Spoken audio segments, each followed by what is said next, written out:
Okay, so in this video, we're going to look at how to create confidence intervals. We're going to do some examples with the t distribution, because that is much more common for calculating confidence intervals for means than is the normal distribution. And then we're also going to look at the proportion example, which will have to use the normal distribution.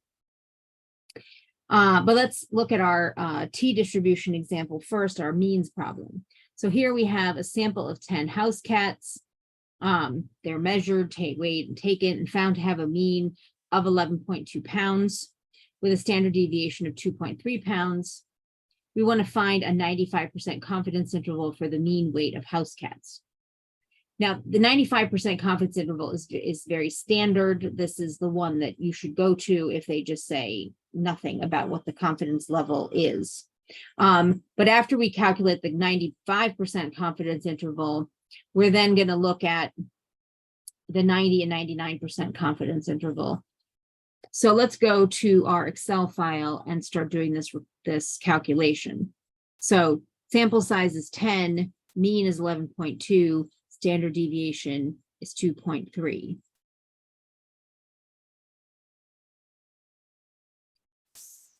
So here we go. So our mean was 11.2. Our standard deviation was 2.3. Our sample size was 10. Now, because this is a sample and not an individual value, when we calculate confidence intervals, we have to use the standard error. And the standard error formula for the mean, remember, is S over the square root of N. We're using S here because this is a sample standard deviation, not a population standard deviation. So standard deviation that we found from our sample divided by the square root of our sample size. Now, we're going to need to calculate a t-score, and the t-score is essentially the multiplier for our standard error. And the way that we calculate this with the t distribution is actually easier than with the normal distribution. T dot inverse dot 2t. And then the probability, now essentially the probability that we want to specify is the probability that is left collectively in both tails. A 95% confidence interval covers everything in between. And so 95% is in the middle. How much is left out? That's 5%. And again, you can type this as 5% if you want in Excel, or as the decimal equivalent. The degrees of freedom is our sample size minus 1.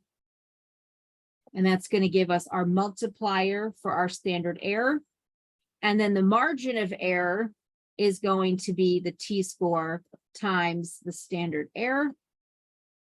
And then sometimes some professors, some textbooks will want you to report your value as the mean plus and minus your margin of error, in which case you can stop here.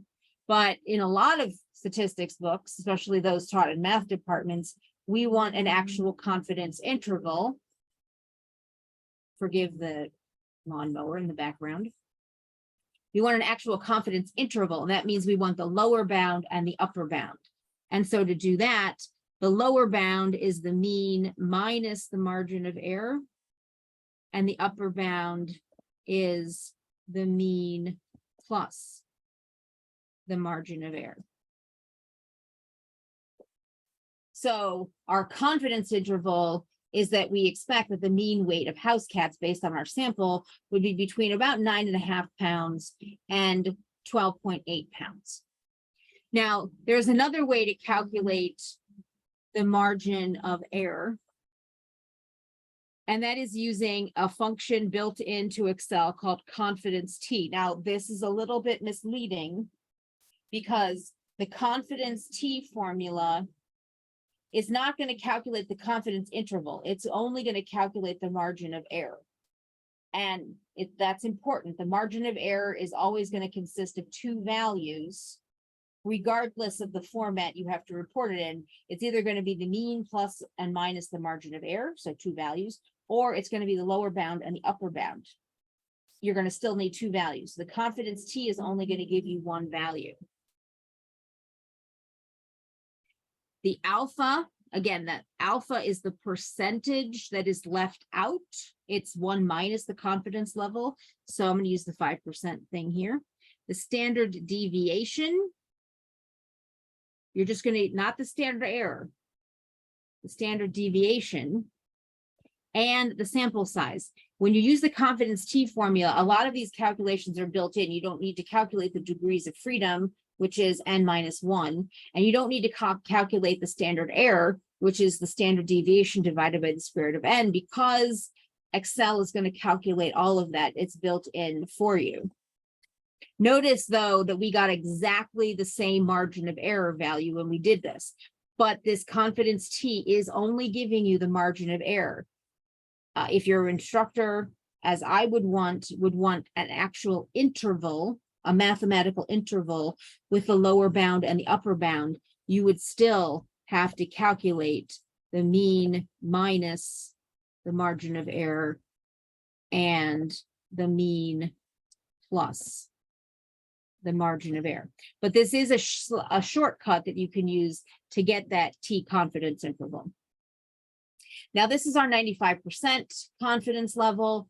What if we want the 90 or 99% confidence level? Then what we would have to choose, we would have to change, if we were doing it sort of the old way, the T-score, or we would change the alpha value.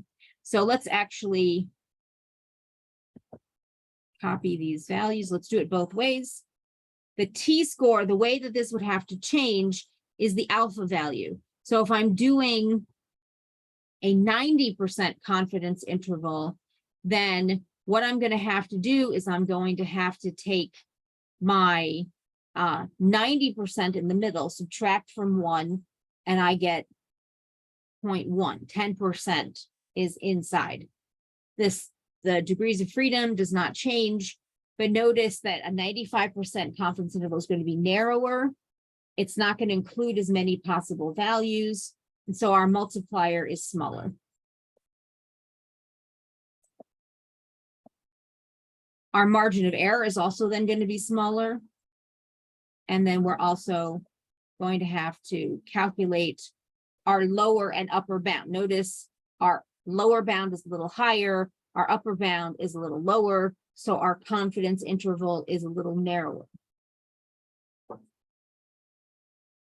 Again, we can do the same thing for our confidence T function, but what we would have to change is that alpha value. We would have to change it to 10%. Everything else would stay the same. And again, we get that same margin of error. But again, the confidence interval is the lower bound and the upper bound. And then for the 99%,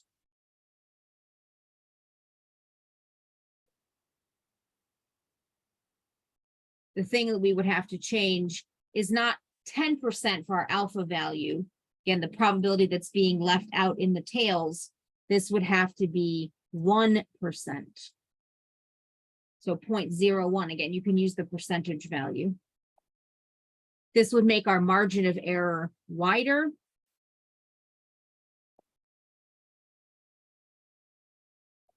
See, our margin of error gets wider because our T-score is wider, and then our margin of error, because our margin of error is larger, then our confidence interval is also wider. We have to cover more values in order to make sure we're 99% sure. We're more sure than we would normally be.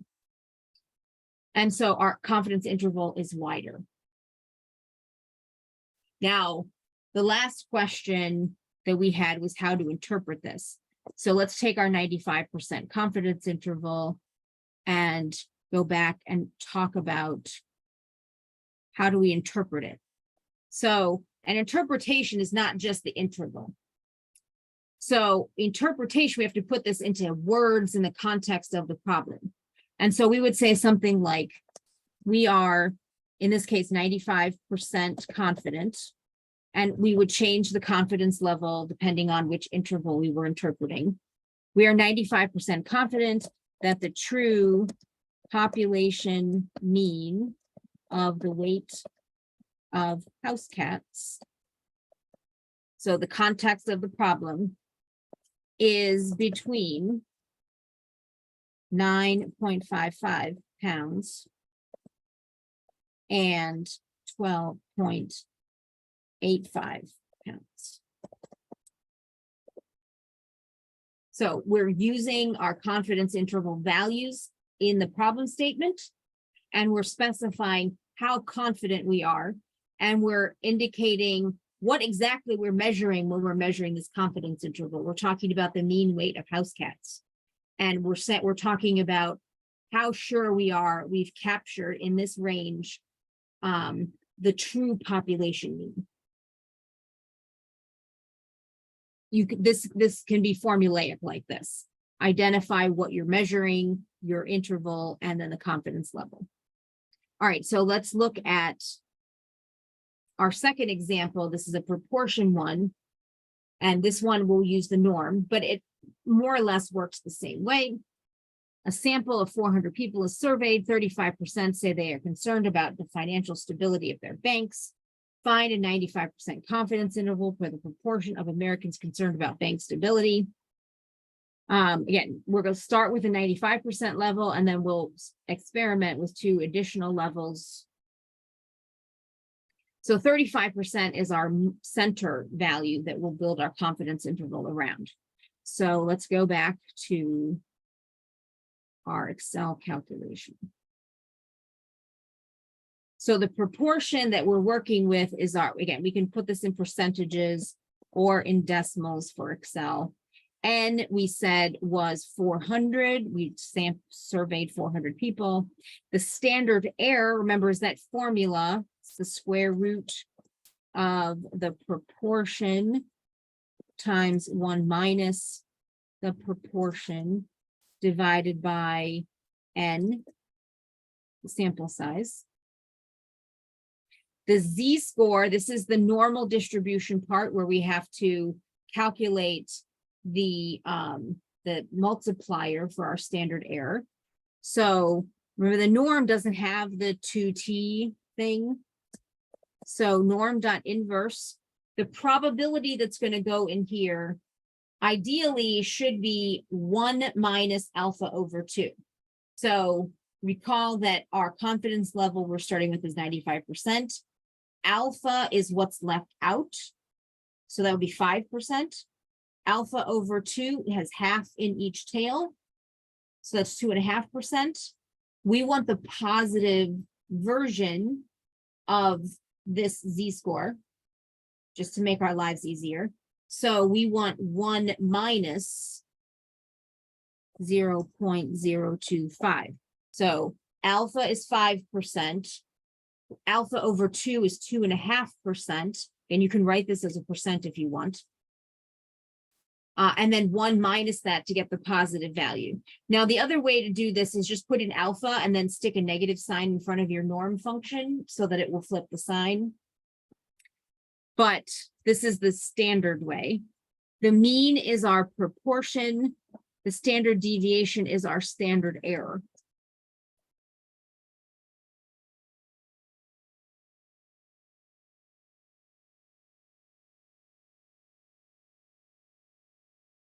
And then that doesn't make sense. That's actually not true. The mean is 0 and the standard deviation is 1. This is a standard normal distribution. That's me freaking out because of the damn lawnmower. You can always check yourself. 95% confidence interval with a normal distribution is about 2 standard deviations from the mean. And honestly, it's this comes up so often, you might as well just memorize 1.96.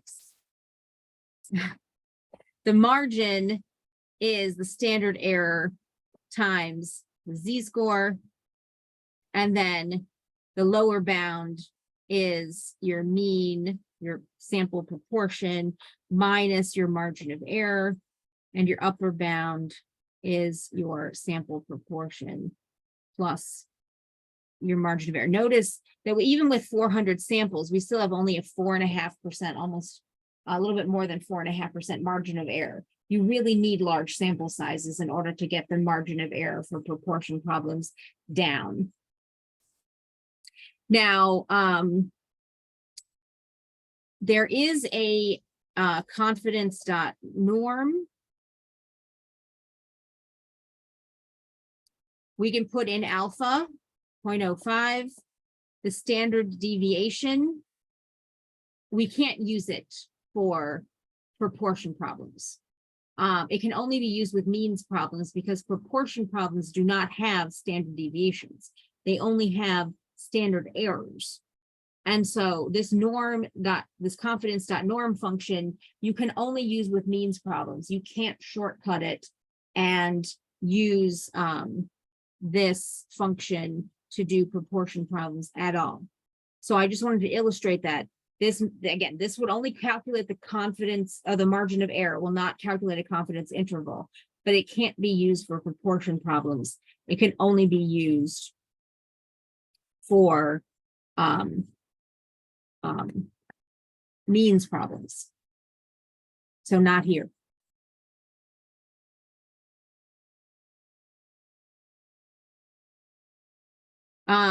Then we wanted to calculate the 80, 98 and 80% confidence intervals.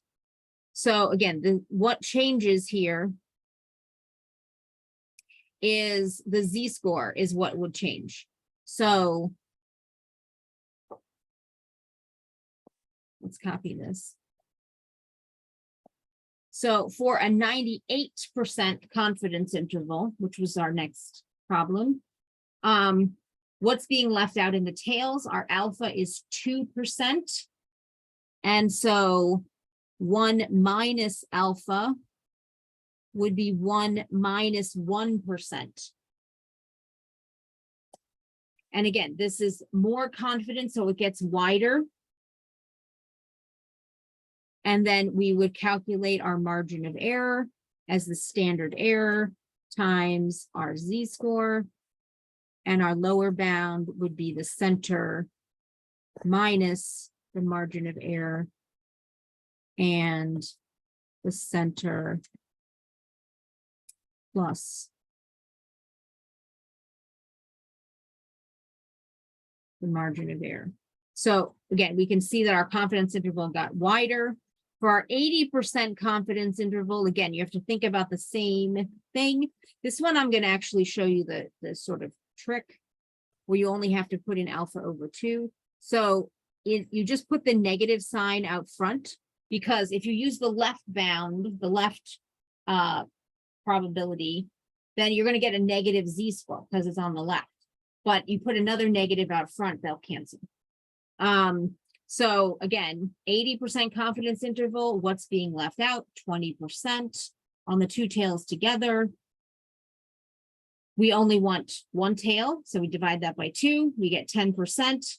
So we put in 10%. And actually, I'll just show you what happens if I take out the negative sign. I get a negative value. That's going to make my lower and upper bounds, if I do subtraction and addition, it's going to make them complicated because I'm going to have to flip everything. So if I just put a negative sign in front, then the negative of a negative is positive, and so I get the positive score I need. Either of these methods will get you the positive score. And then the margin of error, standard error, times your z-score. This is going to be a smaller margin of error because we're less confident, so we don't have to keep as many values. And then mean minus the margin of error and the mean plus the margin of error. And so for our interpretation, let's take this last example and write down the interpretation.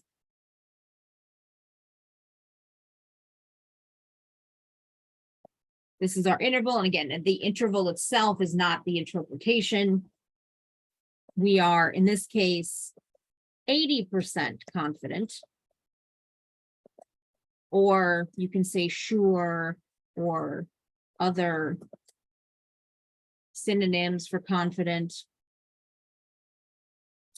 that the true population proportion of those concerned about bank stability. Again, you need to specify. When I say interpret, or when any person says interpret, they want it in context. So we're measuring stuff about bank stability. What do people think about it? We need to say in our confidence interpretation what we're measuring. The population proportion of those concerned about bank stability is between 31.9% and 38 point, if we round to one decimal place, 38.1%.